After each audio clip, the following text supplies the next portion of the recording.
திமுக ஒரு தீய சக்தி, திமுக ஒரு தீய சக்தி, திமுக ஒரு தீய சக்தி, திமுக ஒரு தீய சக்தி, தீய சக்தி, தீய சக்தி, தீய சக்தி. என் நெஞ்சில் குடியிருக்கும் ஈரோடு மக்களே,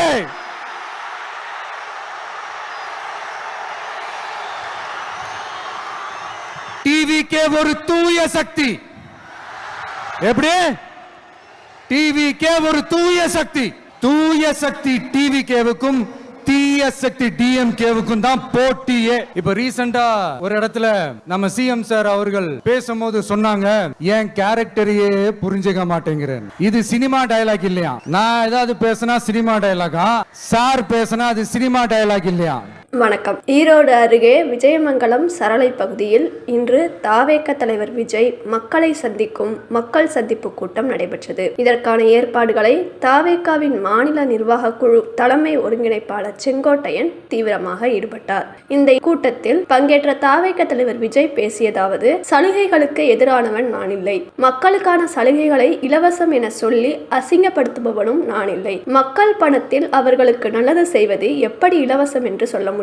அப்படியே செய்தாலும் ஓசி என சொல்லி மக்களுக்கான சலுகைகளை கிண்டல் செய்கிறார்கள், அசிங்கப்படுத்துகிறார்கள். கேட்பதற்கு ஆள் இல்லை என்று நினைத்தீர்களா? மக்களுக்கு ஒன்று என்றால் விஜய் வந்து நிற்பான், விஜய் வந்து கேள்வி கேட்பான். இந்த மக்களும் என் பக்கம்தான். மக்கள் மானத்தோடும் மரியாதையுடனும் கௌரவத்துடனும் வாழ வேண்டும். மக்கள் யாருக்கும் கீழே கிடையாது. அப்படி அவர்கள் கௌரவத்தோடு வாழ வேண்டும் என்றால் அவர்களுக்கான வாழ்க்கை தரம் உயர வேண்டும், அவர்களுக்கான வாழ்வாதாரம் உயர வேண்டும். வாழ்வாதாரம் உயர்ந்தால்தான் பொருளாதாரம் உயரும், பொருளாதாரம் உயர்ந்தால்தான் வசதி வாய்ப்புகள் உயரும். இதெல்லாம் உயர்ந்தாதான் அவர்களுக்கான வாழ்க்கை தரம், அவர்களுக்கான மரியாதை, கௌரவம் உயரும். இதற்கான சூழலை அரசாங்கம் அமைத்து கொடுக்க வேண்டும், அதற்கான திட்டங்களை செயல்படுத்த வேண்டும். மேலும் தமிழகத்தில் பெண்களுக்கு பாதுகாப்பு இல்லை, சட்டம் ஒழுங்கு சரியில்லை.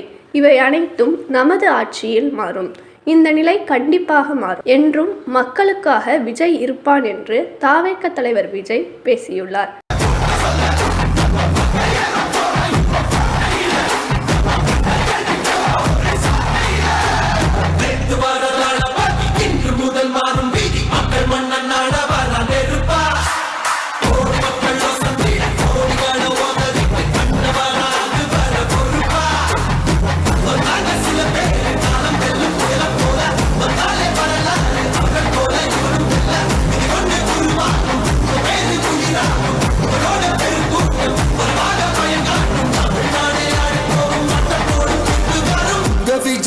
விஜய் உயிர் என்ன வரனா? விஜய் எளியவன் குரல்னா? விஜய் தனியா இல்ல கடல்னா?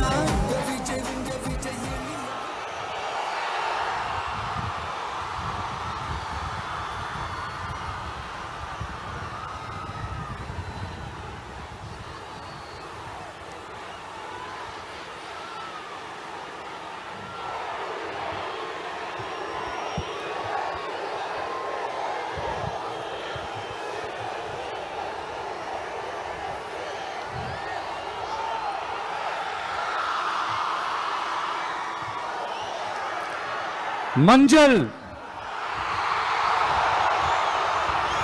மஞ்சள்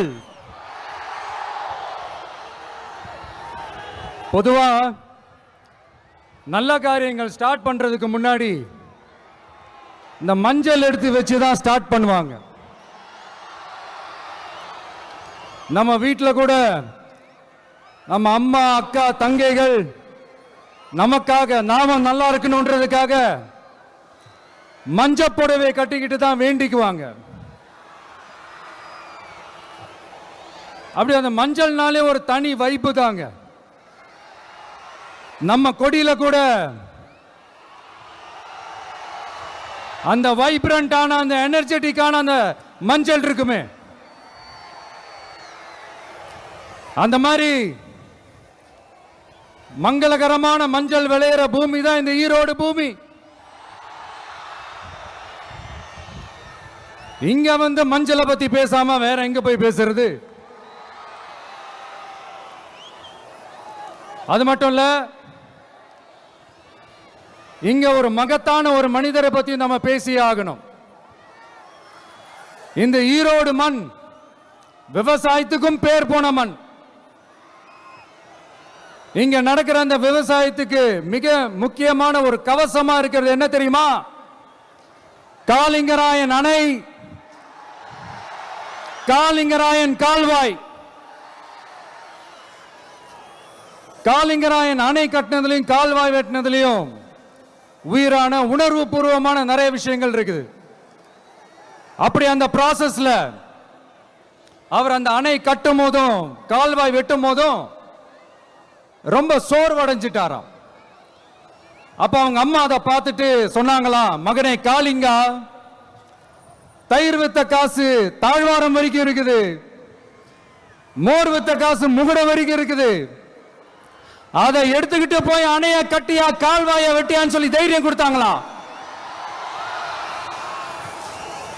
பெத்த அம்மா கொடுக்கிற அந்த தைரியம் இருக்கு பாருங்க, அதை தாண்டி வேற எதுவுமே கிடையாதுங்க.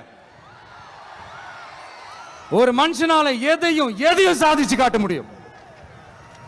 அப்படி ஒரு தைரியத்தை தான் இப்ப நீங்க, என்னுடைய அம்மா, அக்கா, தங்கைகள், நண்பா, நண்பிகள், தோழர்கள் எல்லாரும் எனக்கு கொடுத்திருக்கிறீங்க. அதே தைரியத்தை, அதே துணையா என் கூட நிக்கிறீங்க. இதை எப்படி நம்ம பிரிச்சு விடலாம்? இதை எப்படி நம்ம கெடுக்கலாம்? என்னெல்லாம் அவதூறுகள் நம்ம விஜய் மேல சொல்லி மக்களை நம்ப வைக்கலாம்? என்னெல்லாம் சூழ்ச்சிகள் நம்ம விஜய் மேல பண்ணி மக்களை நம்ப வைக்கலாம்? இப்படி சூழ்ச்சிகளை மட்டுமே நம்பி குழப்ப நடத்துற சில சூழ்ச்சிக்கார கூட்டங்கள் இதை தொடர்ந்து செஞ்சுக்கிட்டு தான் இருக்கு. ஆனா அவங்களுக்கு தெரியாது, இது இன்னைக்கு நேத்து வந்த உறவு இல்ல. கிட்டத்தட்ட 30-33 வருஷத்துக்கு மேல இருக்கிற உறவு. ஏன், நான் சினிமாவுக்கு வந்தப்போ எனக்கு வயசு 10. அப்பல இருந்தே இந்த உறவு ஸ்டார்ட் ஆகி போயிட்டு இருக்கேன்னு அவங்களுக்கு தெரியாம போச்சு. அதனால என்ன பண்ணாலும், நீங்க என்ன ட்ரை பண்ணாலும், எல்லாத்தையும் விட்டுட்டு மக்களுக்காக வந்திருக்கிற இந்த விஜய மக்கள் ஒரு நாளும் கைவிட மாட்டாங்க. மக்கள் கூடவே நிக்கிறாங்க, கூடவே நிப்பாங்கன்னு அவங்களுக்கு தெரியாம போச்சு. என்னப்பா நிப்பீங்கல்ல? உங்களை நம்பிதாப்பா வந்திருக்கிறேன். அதான் இந்த சத்தம் தாங்க வாழ்நாள் பூரா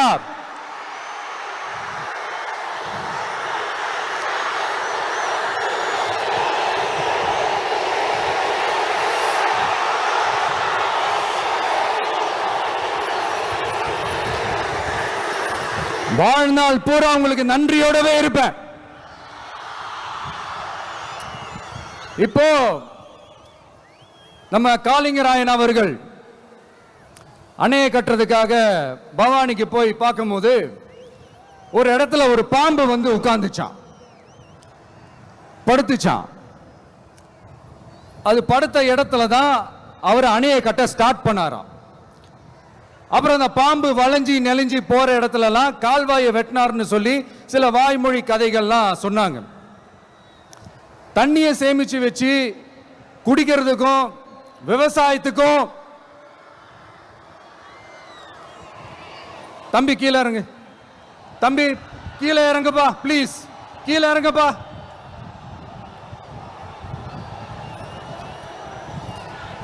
ஓகே, தேங்க்யூ கீழே இறங்குங்க, கீழே இறங்குப்பா. நீ இறங்கினாதான் முத்தம் கொடுப்பேன்.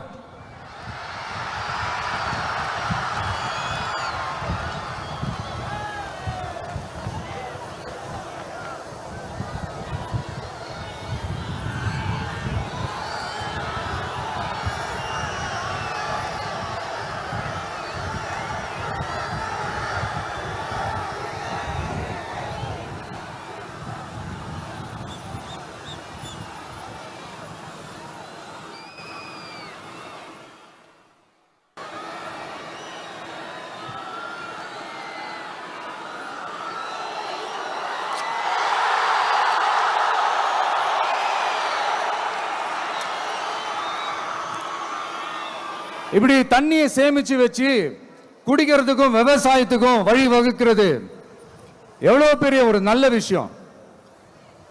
ஸோ இந்த மாதிரி நல்ல விஷயங்கள்லாம் செஞ்சிட்டு கதைகள் சொன்னா பரவாயில்ல, எதுவுமே செய்யாம கதைகளை மட்டும் அடிச்சு விடுறது எப்படி? அத்திக்கடவு அவிநாசி திட்டத்தை இன்னும் விரிவுபடுத்தினா அந்த 3 மாவட்டத்தில் இருக்கிற லட்சக்கணக்கான மக்களுக்கு எவ்வளவு பிரயோஜனமா இருக்கும். எத்தனையோ லட்சம் ஏக்கர் நிலங்கள்ல விவசாயம் நடத்தினா எவ்வளவு பிரயோஜனமா இருக்கும். ஏன் அதெல்லாம் பண்ண மாட்டேன்றீங்க?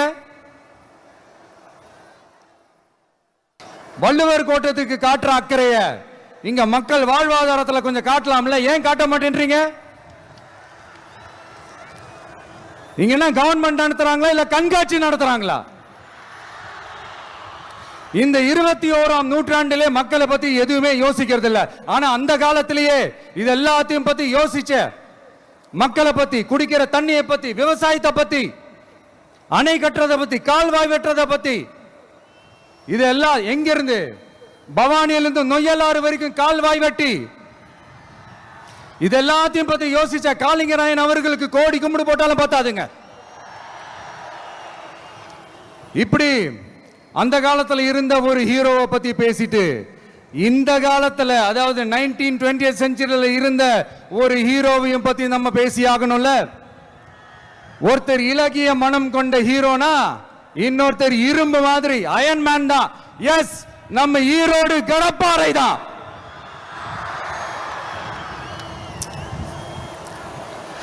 ஒட்டுமொத்த தமிழ்நாட்டையே திருப்பி போட்ட சீர்திருத்த நெம்புகோல்.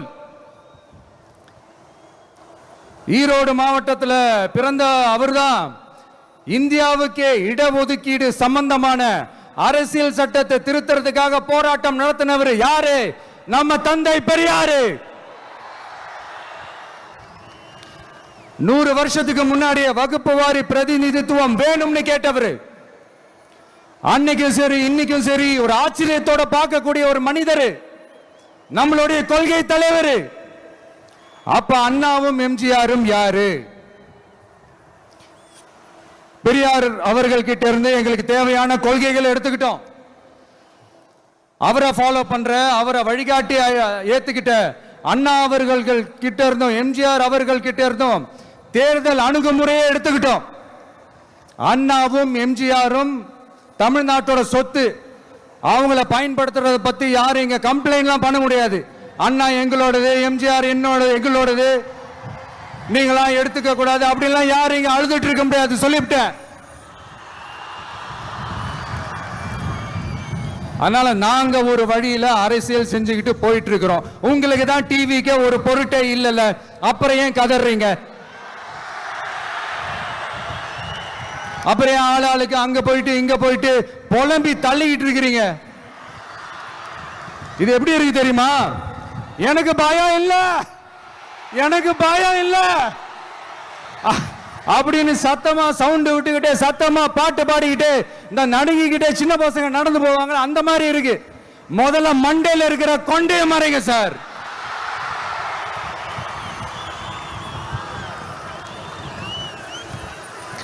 சும்மா மாறு வேஷத்துல மறு வச்சுக்கிட்டு மீடியா ஆளு, ரேடியோ ஆளுன்னு இவங்க ஆளுங்களே மாத்தி மாத்தி அனுப்பிக்கிட்டு இதெல்லாம் என்ன மக்களுக்கு தெரியாதுன்னு நினைச்சிட்டு இருக்கீங்களா? மக்கள் எல்லாத்தையும் உன்னிப்பா கவனிச்சிட்டு இருக்காங்க. அதனாலதான் சொல்றேன், உங்களுக்கு நீங்க கொள்ளையடிச்சு வச்சிருக்கிற காசு தான் துணை. ஆனா எனக்கு என் மேல எல்லையில்லா பாசம் வச்சிருக்கிற இந்த மாசு தான் துணை.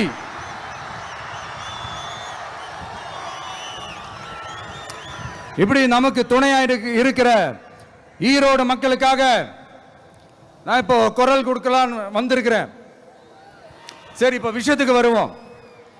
பெரியார் அவர்கள் கிட்ட இருந்த அந்த செல்வாக்கையும் அந்த பதவிகளையும் அந்த பவரையும் வச்சுக்கிட்டு அவர் என்ன சொன்னார் தெரியுமா?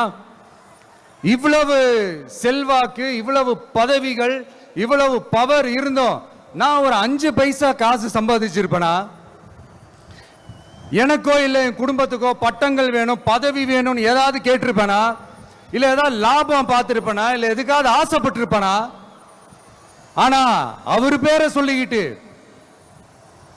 அவருடைய கொள்கையை ஃபாலோ பண்றதா சொல்லிக்கிட்டு இப்ப ஆட்சியில இருக்கிறவங்க என்னெல்லாம் செய்யறாங்கன்னு.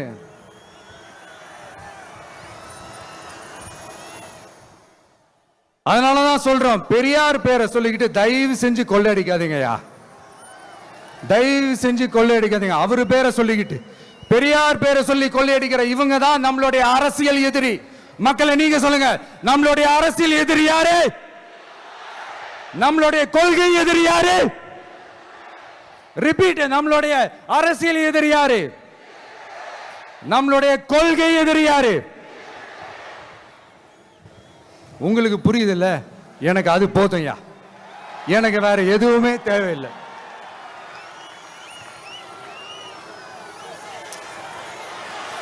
அதனாலதான்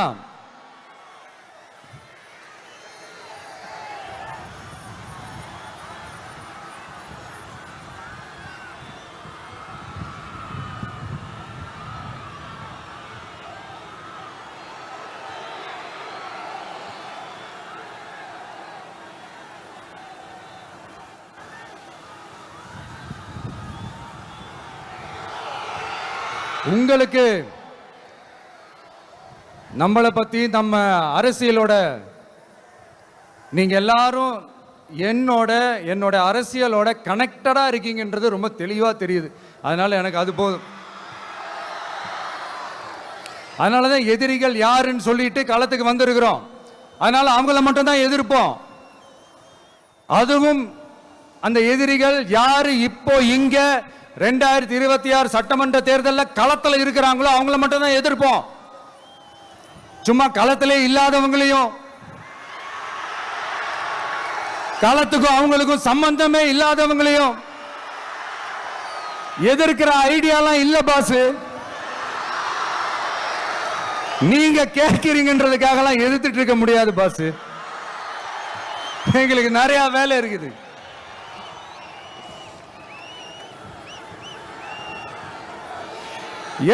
எத்தனை பொய்யான வாக்குறுதிகள். வந்த உடனே நீட்டை ரத்து செய்வோம், கல்வி கடனை ரத்து செய்வோம், கேஸ் சிலிண்டருக்கு மானியமா 100 ரூபாய் தருவோம், என்னெல்லாம் அடிச்சு விட்டுட்டு இன்னி வரைக்கும் கேட்கிறேன், இதெல்லாம் சொன்னாங்களே செஞ்சாங்களா? இவங்க எப்பவுமே இப்படிதான், சொல்றது ஒண்ணு செய்யறது ஒண்ணு. திமுகவும் பிரச்சனைகளும் ஃபெவிகால் போட்டு ஓட்டின ஃப்ரெண்ட்ஸ் மாதிரி ஒன்னில இருந்து ஒன்ன பிரிக்கவே முடியாது. இப்போ ஈரோடு பகுதியில் இருக்கிற பிரச்சனையை பத்தி பேசுவோம். பெரியார் பேரை மட்டும் சொல்லிக்கிட்டு எப்படி அவரோட கொள்கைகளுக்கு எதிராக செயல்படுறாங்களோ அப்படிதான் இந்த மஞ்சள் நகரத்தோட மஞ்சளுக்கும் ஒண்ணும் பண்ணல, மஞ்சள் விவசாயிகளுக்கும் ஒண்ணும் பண்ணல. ஆராய்ச்சி மையம், சிறப்பு மையம்னு கோடியா டெண்டர் விட்டாங்க, பேருக்கு கட்டிடத்தை கட்டினாங்க. ஆனா உலகமே போட்டி போட்டு வாங்குற மஞ்சளை மதிப்பு கூட்டி விற்பனை செய்ய, அதாவது அதோட வேல்யூ இன்க்ரீஸ் பண்ணி நம்ம விவசாயிகளுக்கும் இந்த மாவட்ட மக்களுக்கும் நன்மை செய்ய இதுவரைக்கும் என்ன செஞ்சிருக்காங்கன்னு யோசிச்சு பார்த்தா ஒரு பெரிய ஜீரோ தான். கரும்பு நெல்லுக்கு அரசாங்கம் விலை பிக்ஸ் பண்றாங்க, அதையும் ஒழுங்கா பண்றதில்ல. ஒவ்வொரு முறையும் பிரச்சனை. அங்க நெல் கொள்முதல் செய்யறதுல ஊழல். சரி, நாம கஷ்டப்பட்டு விளைய வச்சது வீணா போக கூடாதுன்னு நினைச்சு நம்ம விவசாயிகள் கேட்கிற லஞ்சத்தை கொடுத்தாலும் அதுக்கப்புறம் கூட அந்த கொள்முதல் ஒழுங்கா நடக்கிறது இல்லை. அதையும் தாண்டி ஏதோ ஒரு விலை விவசாயிகளுக்கு கிடைக்குது. அப்படிலாம் இல்லாம ஒழுங்கா நேர்மையா நம்ம மஞ்சளுக்கும் நியாயமான விலை பிக்ஸ் பண்ணி தரமான விதைகளை கொடுத்தா என்ன குறைஞ்சா போயிடுவாங்க? இதெல்லாம் யோசிக்கிறதுக்கு அவங்களுக்கு நேரமே இல்லை. 24x7 அவங்களோட யோசனை என்ன தெரியுமா? இந்த விஜயை எப்படி முடக்கலாம், தமிழக வெற்றி கழகத்தை எப்படியெல்லாம் முடக்கலாம், அப்படிதான் அவங்களுடைய சிந்தனையே 24x7. எத்தனையோ வருஷத்துக்கு முன்னாடி நம்ம காளிங்கராயர் நதிகளின் இணைப்புக்கு முன்னோடியா இருந்தார். பவானி ஆத்துல வர அதிகமான தண்ணீர் அணை கட்டி தேக்கி தண்ணீர் வறட்சியான பகுதிகளுக்கு அனுப்பினார். ஆனா இன்னைக்கு இவ்வளவு நவீன வசதிகள் இருந்தோம், இவ்வளவு சயின்ஸ் வளர்ச்சிகள் இருந்தோம், இவ்வளவு டெக்னாலஜி வளர்ச்சிகள் இருந்தோம், அவங்க வாக்குறுதியில் ஒன்று கொடுத்தாங்கல்ல, பவானி நொய்யலாறு அமராவதி 6 இணைப்பு திட்டத்துக்கு ஒரு துரும்ப கூட கிள்ளி போடல. வாக்குறுதி நம்பர் 103 சொன்னாங்களே, செஞ்சாங்களா? சரி, இதாவது ஒரு பெரிய ப்ராஜெக்ட் வைங்க. ஆறுகளை சுத்தப்படுத்த பலாயிரம் கோடி நிதி ஒதுக்குவோம், தமிழ்நாட்டில் உள்ள ஆறுகளை சுத்தப்படுத்துவோம்னு சொன்னாங்களே, செஞ்சாங்களா? ஆனா ஆத்து மணலை கொள்ளையடிக்கிறதுல மட்டும் வேலையை கரெக்டா செய்வாங்க. இதை நான் ஏன் திரும்ப திரும்ப சொல்றேன்னா, மக்களே நீங்க புரிஞ்சுக்கணும். கொஞ்சம் மசந்தா மற்ற மாவட்டங்கள்ல மணல் காணாம போன மாதிரி, மலைகள் காணாம போன மாதிரி, நம்ம மாவட்டத்தில் தனி வளத்தை கொடுத்த செம்மண்ணும் காணாம போறதுக்கு வாய்ப்பு இருக்கு மக்களே. நம்ம மண்ணுக்கும் நம்ம ஆத்துக்கும் நம்ம விவசாயிக்கும் தான் இந்த மோசமான நிலைமை. அதனால ஏதாவது தொழில் செஞ்சு பிழைக்கலாம்னு பார்த்தா அதுக்கும் எங்க விடுறாங்க. தொழில்னு பார்த்தா 30% நெசவாளர்களுக்கு கூலி பாக்கி. அரசாங்கம் நம்ம நெசவாளர்கள் கிட்ட இருந்து கொள்முதல் செய்த வேட்டி சேலைக்கான கூலியை கூட போராடித்தான் வாங்க வேண்டியதா இருக்குது. அது சலுகையோ உதவியோ நலத்திட்டமோ கிடைக்காது. நம்ம உழைப்புக்கான ஊதியம், நம்மளோட உரிமை, அதுக்கே போராட வேண்டிய நிலையில தான் இந்த அரசாங்கம் நம்மளை வச்சிருக்கு. நல்லா பார்த்துக்கங்க மக்களே, உரிமைக்கு குரல் கொடுத்தவங்க தான் இவங்க. சிறு குறு தொழில்கள் பீக் ஹவர்ஸ் சார்ஜ்னு கரண்ட்டுக்கு அநியாய விலை வச்சு அதையும் செய்ய விடாம நம்மளை முடக்கிறாங்க. அந்த பீக் ஹவர்ஸ் சார்ஜ் கொள்ளையால எத்தனை வருஷமா எவ்வளவு பேர் பாதிக்கப்படுறோம், எவ்வளவு தொழில்கள் பாதிக்கப்படுது. நாமளும் கத்துறோம், போராடுறோம், கோரிக்கை வைக்கிறோம். எதையாவது இவங்க கண்டுக்கிறாங்களா? கொஞ்சம் யோசிங்க. ஏன் கண்டுக்க மாட்டேன்றாங்கன்னு கொஞ்சம் யோசிங்க. அப்பதாங்க பிரைவேட்ல அதிக விலைக்கு கரண்ட் வாங்க முடியும், அதுக்கு டெண்டர் விட முடியும். அப்படி டெண்டர் விட்ட மேட்டர்ல எல்லாம் என்ன நடக்கும்னு உங்களுக்கும் தெரியும், எனக்கும் தெரியும், நம்ம எல்லாருக்குமே தெரியும். இந்த மாதிரி ஈரோடுல மட்டும் இல்ல, எந்த மாவட்டத்துக்கு போனாலும் பிரச்சனைகள் மேல பிரச்சனைகள் தான்.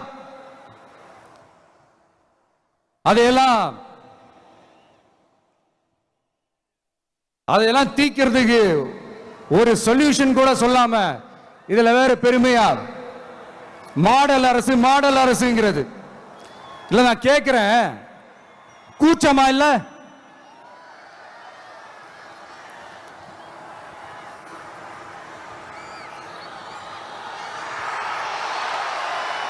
இதெல்லாம் கேட்டா அப்படியே நம்ம பக்கம் யூட்டர்ன் அடிச்சு வந்துருவாங்க. விஜய் என்ன அரசியல பேச மாட்டேன்றாரு, விஜய் என்ன சினிமா டயலாக் மாதிரி பேசுறாரு, விஜய் என்ன பஞ்ச் டயலாக் பேசுறாரு, விஜய் என்ன 10 நிமிஷம் தான் பேசுறாரு, 9 நிமிஷம் தான் பேசுறாரு.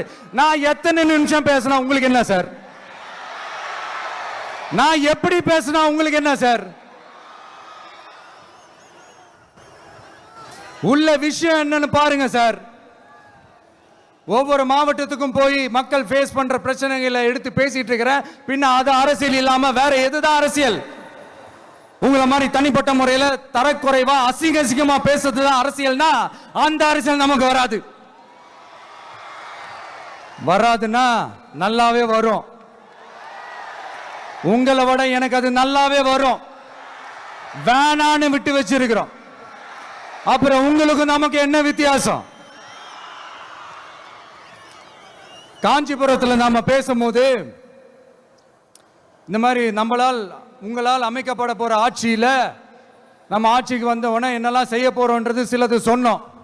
அதையெல்லாம் தப்பா புரிஞ்சுக்கிட்டு இப்போ சொல்றேன், விளக்கமா சொல்றேன், நான் சலுகைகளுக்கு எதிரானவன் கிடையாது. மக்களுக்கான சலுகைகளை இலவசம்னு சொல்லி அசிங்கப்படுத்துறதுல எனக்கு உடன்பாடு கிடையாது. மக்கள் காசுல மக்களுக்கு செய்யறதை எப்படி இலவசம்னு சொல்லுவீங்க? அப்படியே செஞ்சிட்டாலும் ஓசில போறேன்னு சொல்லி அசிங்கப்படுத்துறீங்க. என்ன கேட்கறதுக்கு ஆள் இல்லைன்னு நினைச்சீங்களா? மக்களுக்கு ஒண்ணுனா இந்த விஜய் வந்து நிப்பா, இந்த விஜய் வந்து கேள்வி கேட்பா. இந்த விஜய் எப்பவுமே மக்கள் பக்கம் தான், அதே மாதிரி மக்களும் என் பக்கம் தான். என் மக்கள் மானத்தோட மரியாதையோட கௌரவத்தோட வாழணும். என் மக்கள் யாருக்கும் கீழே கிடையாது. அப்படி அவங்க கௌரவத்தோட வாழணும்னா அவங்களுக்கான வாழ்க்கை தரம் உயரணும். வாழ்க்கை தரம் உயரணும்னா அவங்களோட வாழ்வாதாரம் உயரணும். வாழ்வாதாரம் உயர்ந்தாதான் பொருளாதாரம் உயரும். பொருளாதாரம் உயர்ந்தாதான் வசதி வாய்ப்புகள் உயரும். இதெல்லாம் உயர்ந்தாலே ஆட்டோமேட்டிக்கா அவங்களோட வாழ்க்கை தரம், அவங்களுக்கான மரியாதை, அவங்களுக்கான கௌரவம் எல்லாமே உயரும். இதுக்கான வழிகள், அந்த சூழல்களை அந்த கவர்மெண்ட் அமைச்சு கொடுக்கணும். இதுக்கான அந்த திட்டங்களை செயல்படுத்தணும். இதெல்லாம் செஞ்சாதான் இந்த அரசாங்கம் ஒரு நல்ல அரசாங்கம். இதைத்தான் சொன்னோம்.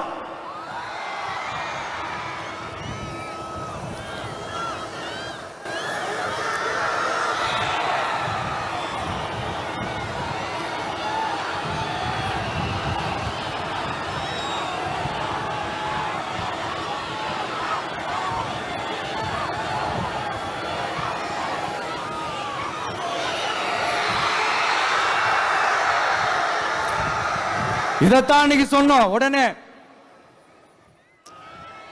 சொன்னா மட்டும் போதுமா? எப்படி செயல்படுத்துவீங்க? நாங்க என்ன வாயிலே வடை சுடுறதுக்கு டிஎம்கேவா? டிவிகேடா?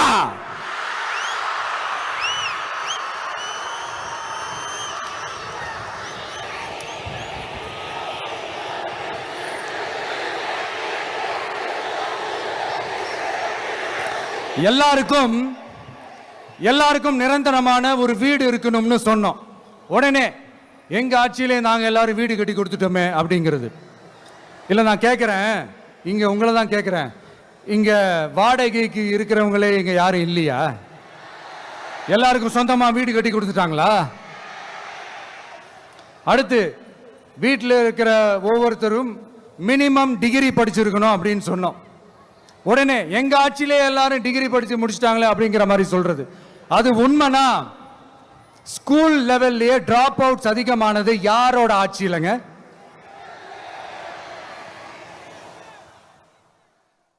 பசங்க பிள்ளைங்க யாரும் ஸ்கூல்ல சேரலன்னு சொல்லிட்டு எனக்கு தெரிஞ்சு 207 கவர்மெண்ட் ஸ்கூல்ஸ் மூடினது யாரோட ஆட்சியிலங்க? இதுல கல்வியில் சிறந்த தமிழ்நாடுன்னு டிராமா வேற. அடுத்து குடும்பத்தில் ஒருத்தருக்கு நிரந்தரமான வருமானம் வரணும், வேலை வாய்ப்பு கிடைக்கணும் அப்படின்னா நாங்க கொடுக்காத வருமானமா, நாங்க கொடுக்காத வேலையா அப்படிங்கிறது. எத்தனையோ லட்சம் காலி பணியிடங்கள் நிரப்புவோம்னு வாக்குறுதி கொடுத்துட்டு ஆட்சிக்கு வந்தீங்களே, எத்தனை லட்சம் காலி பணியிடங்களை நிரப்புனீங்க? அட்லீஸ்ட் 1 லட்சம் காலி பணியிடங்களாவது நிரப்புனீங்களா? இதெல்லாம் சொல்லிட்டு மக்களை ஏமாத்துறது யாரோட ஆட்சியிலங்க? அடுத்து ரொம்ப முக்கியமா, பெண்களுக்கு பாதுகாப்பு இல்ல, சட்டம் ஒழுங்கு சரியா இல்லைன்னு சொன்னா தமிழ்நாட்டில் பெண்கள் பாதுகாப்பு தான் அதிகமா இருக்குதான். நீங்க சொல்லுங்க மக்களே, பெண்கள் பாதுகாப்பு இருக்கு? சட்டம் ஒழுங்கு சரியா இருக்கு? அவங்க சொல்றது உண்மையா? அவங்க சொல்றதை நீங்க ஏத்துக்கிறீங்களா? சத்தமா கேக்குதா சார்? இதுதான் ரியாலிட்டி, இதுதான் நிஜம். நம்மளுடைய ஆட்சியில சட்டம் ஒழுங்குல சமரசமே இருக்காது. அதனாலதான் இவ்வளவு ஸ்ட்ராங்கா சொல்றோம், தைரியமா இருங்க மக்களே. இந்த மாதிரி விஷயங்கள்லாம் நம்ம மக்கள் கிட்ட எடுத்து சொன்னா உடனே இந்த இது எடுத்துட்டு வந்துருவாங்க.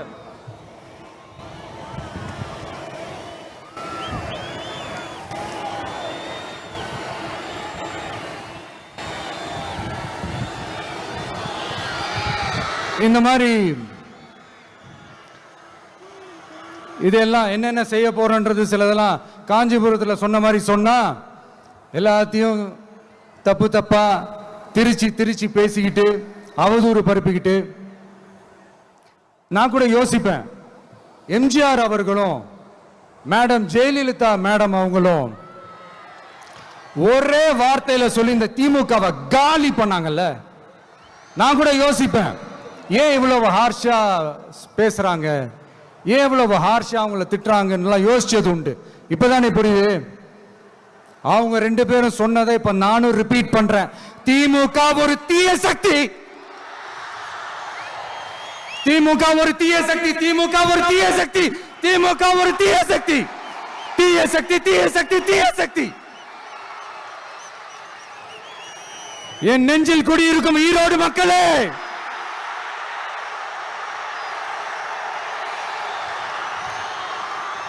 டிவிகே ஒரு தூய சக்தி. எப்படி? டிவிகே ஒரு தூய சக்தி. தூய சக்தி டிவிகேவுக்கும் தீய சக்தி டிஎம்கேவுக்கும் தான் போட்டியே.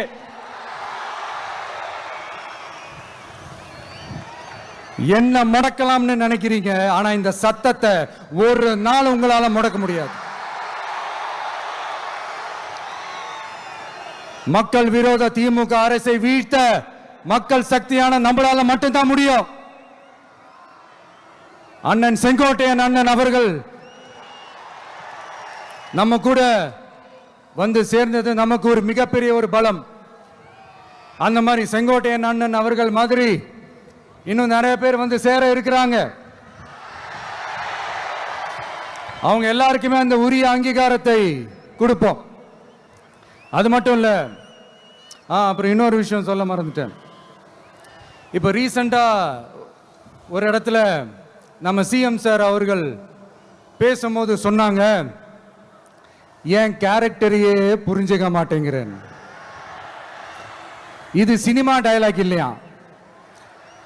நான் ஏதாவது பேசினா சினிமா டயலாகா, சார் பேசினா அது சினிமா டயலாக் இல்லையா? சிலப்பதிகாரத்திலிருந்து எடுத்ததான் அந்த லைன்.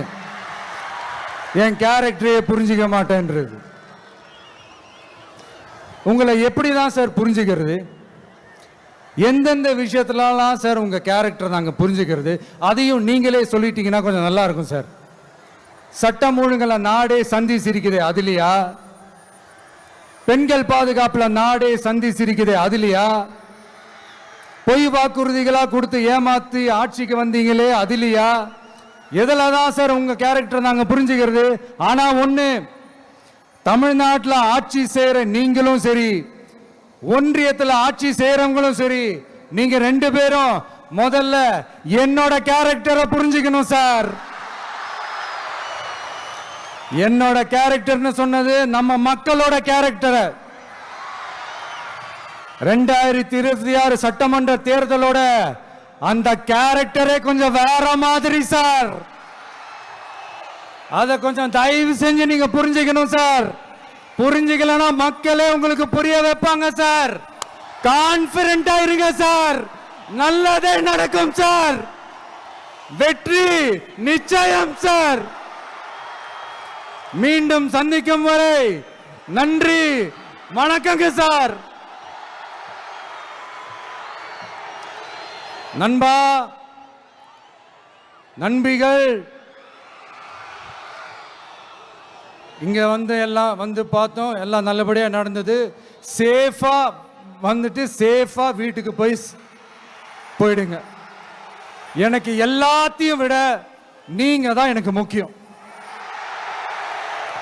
தயவு செஞ்சு சேஃப்டியா போயிட்டு வாங்க. ஒரு ஈரோடு செல்ஃபி ஒன்று எடுப்போமா?